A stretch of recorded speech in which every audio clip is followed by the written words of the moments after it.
मी येणार आहे माहिती होतं तुम्हाला. तुम्हाला आधी नाही करतायत. पाऊस पण झाला ना, पाऊस पण झाला.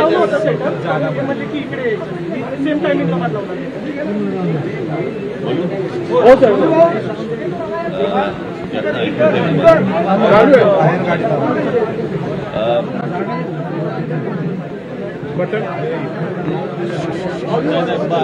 माईक आपल्याला असं वाटलं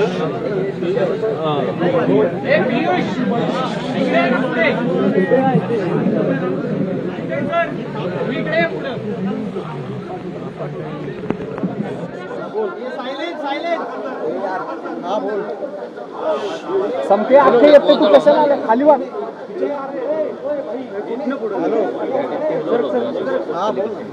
ए इकडे नको शिरू खाली घ्या. हो ऑफिसर ठीक आहे. ए धक्का नका लावू. अरे यार अक्षय कुठे नाही रे.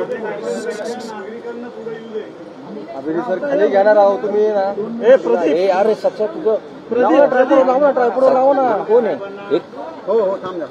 ए अभि प्रदीप अरे नको ओढू. आंबेच आहे आमचा. थांब ना ओढू नका.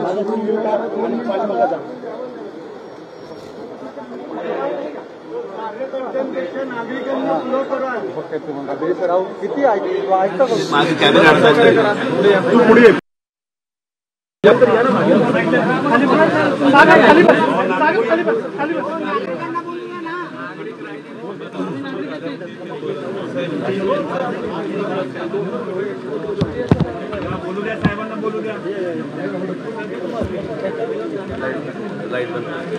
लाईट बंद करतो.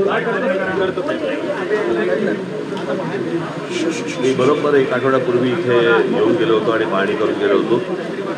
आणि त्याच्यानंतर माझी या विषयामध्ये मी सरकारशी बोलीन आणि आता काहीतरी मार्ग काढू म्हणून मी तुम्हाला सांगितलं होतं. त्याप्रमाणे माझी कालच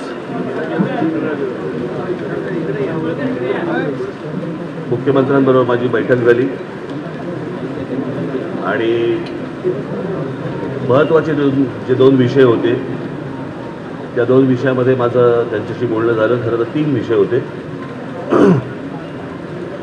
त्यातला एक विषय होता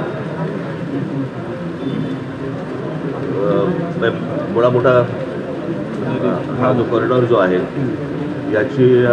यातल्या इलिगल गोष्टी बाजूला सारणे काढणे त्याचं काम त्वरित आत्ता सुरू झालेलं आहे. दुसरा विषय होता की रिडेव्हलपमेंटचा. आणि रिडेव्हलपमेंटचा विषय अडला होता. मला FSI मिळत नाही. या रिडेव्हलपमेंट करायला येणार नाही. परंतु या रिडेव्हलपमेंटसाठी म्हणून जादा FSI वाढवण्यासाठी मुख्यमंत्र्यांनी शब्द दिलेला आहे की इथे जर FSI वाढला तर रिडेव्हलपमेंट होऊ शकेल. आणि त्या प्रकारची पावलं मला असं वाटतं एक पुढच्या आठवड्याभरामध्ये घेतली जातील. त्याप्रमाणे तुमच्या इकडची सगळी रिडेव्हलपमेंट इथे जवळपास 3 लाख नागरिक राहतात. त्या नागरिकांसाठी म्हणून ती रिडेव्हलपमेंट पुढे होईल. तिसरा विषय होता तो म्हणजे तुमची जी वाहनं आहेत जी वाहनं या पाण्याखाली गेली आणि इन्शुरन्स कंपन्या तुम्हाला इन्शुरन्स देत नाही आहेत. तर कालच मुख्यमंत्र्यांनी मुंबई आपलं पुणे महानगरपालिका आयुक्त आणि कलेक्टर या दोघांनाही सांगितलेलं आहे की इन्शुरन्स कंपन्यांबरोबर बोलून घ्यायचं आहे आणि त्या इन्शुरन्स कंपन्यांकडनं सगळ्या व्हेकल्स ज्या आहेत याचा इन्शुरन्स लवकरात लवकर भरून घ्यायचा आहे त्या सर्व नागरिकांना देण्यासाठी म्हणून. आणि मोठा रिव्हरफ्रंटचा जो प्रोजेक्ट आहे त्या प्रोजेक्टवरती पुण्यामध्ये जे तज्ज्ञ नागरिक आहेत यांची एक समिती करून महानगरपालिकेशी बोलूनच पुढचा कार्यक्रम होईल. पुढची डेव्हलपमेंट होईल. तोपर्यंत ती होणार नाही. आणि त्याच्यासाठी म्हणून संरक्षक भिंती या लवकरात लवकर बांधण्यासाठी म्हणून कालच ऑर्डर पण दिली गेलेली आहे.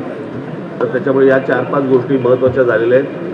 जी 2 मुलं गेली ज्यांना शॉक बसला आणि 2 मुलं गेली त्या 2 मुलांसाठी म्हणून आता जी मुलं गेली ती काही बिचारी परत नाही येऊ शकत. परंतु त्यांच्या घरच्यांसाठी मदतीसाठी म्हणून प्रत्येक दोन्ही घरांमध्ये 10-10 लाखाचा चेक कालच मुख्यमंत्र्यांनी पाठवलं आहे. तो आज कलेक्टरकडे जाईल आणि कलेक्टर त्यांच्यापर्यंत ते तो चेक त्यांच्यापर्यंत पोहोचवतील. त्याचबरोबर त्यातला एक जो त्यांचा भाऊ होता जो बरोबर तिकडे होता त्याला देखील सरकारी कुठच्या तरी खात्यामध्ये नोकरी संदर्भामध्ये त्याचा पण विषय हा काल मार्गी लागलेला आहे. एवढी माहिती देण्यासाठी म्हणूनच फक्त एवढा मी आपल्यापर्यंत आलो. दुसरं मला काही सांगायचं नाही. ठीक आहे, धन्यवाद.